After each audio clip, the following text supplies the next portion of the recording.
I got this right there, zipper in my arm right there. And my elbows, that's as straight as my arms will go right there. That's it. I won't straighten out no more. So.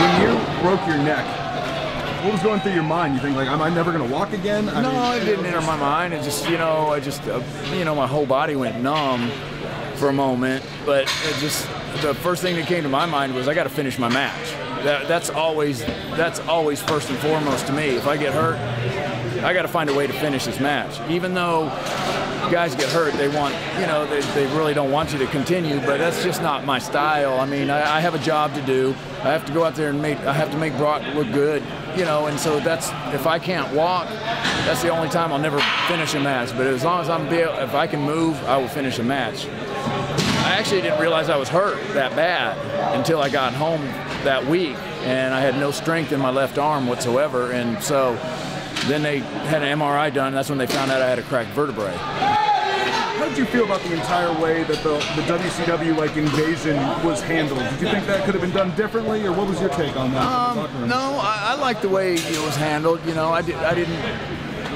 The way I looked at it, it was great for business because everybody always wanted to see what would happen, WWE guys against WCW guys, you know. And then finally, when the merger happened, the fans finally got to see what is actually going to happen, and I enjoyed being a part of it. You know, anything to get me on TV, I was just like, hey, I'll do whatever, you know. So, no, I thought it was a good thing.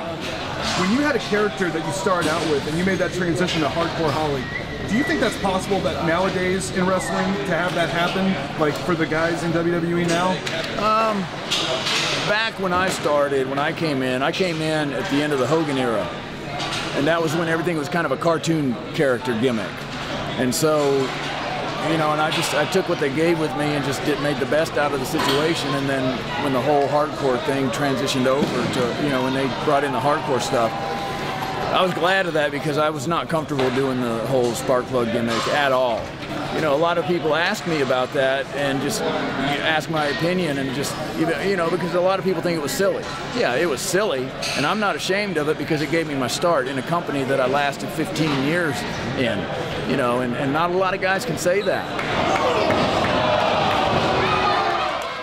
When the hardcore thing became really big, there were things like the Brawl for All, for example, that you were involved in. I was always interested in like what your take was on that. Being a professional wrestler, you're trained to be a wrestler, and then they're like, hey, go out there and, you know. It was a bad idea. It really was, because a lot of guys got hurt.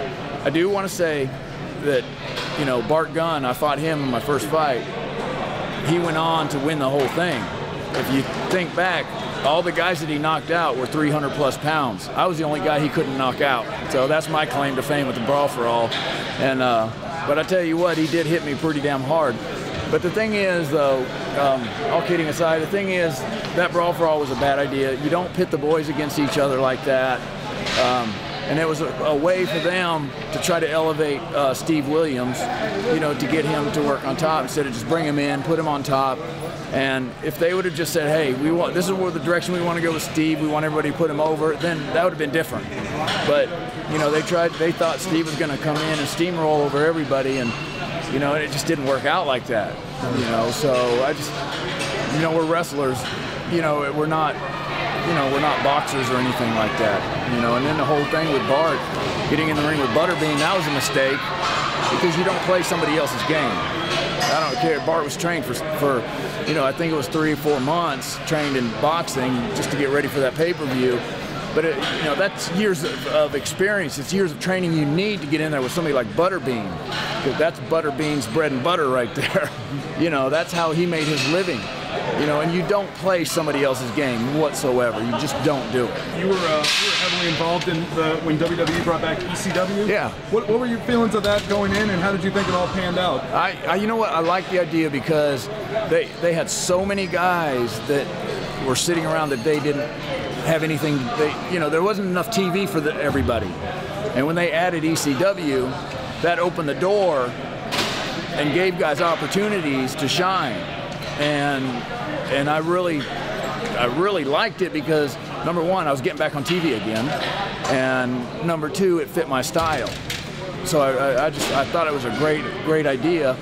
And then I honestly don't know why they pulled the plug on it. I really don't. But I wish they would have kept it going. you know, because I felt comfortable there. Yeah, I felt comfortable Raw and SmackDown, but I really liked ECW. You got a book out? Yep. Can you tell people about the book? You know, get any plug that you want? Yeah, it's the Hardcore Truth, the Bob Holly story. It's you can get it at Amazon, and also I'm on Twitter at the Bob Holly. And if you send me a tweet, I promise you I will answer you. May not answer you right away, but I will answer you. That is a guarantee. And but yeah, it's the Hardcore Truth. It's doing really well.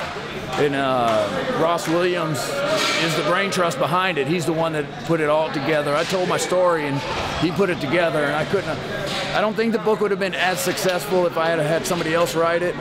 But with Ross Williams doing it, and he's out of England, and with him doing it, that's where all the credit goes. No, I don't deserve any of the credit whatsoever. He's the one that made me look good. He really is. I just want to tell all the fans thank you very much for the years of support. You know, whether you like me or hate me, you know, that's, hey, I go out there and I give you 100% no matter what. And that's your prerogative to hate me if you want to, and I'm okay with that, because not everybody's gonna like me, but I thank everybody, you know, and that's the thing about Twitter. That's my way to give back, by speaking to y'all on Twitter, you know, and that's something I do. That's you know, that's how I want to say thank you, by answering everybody back.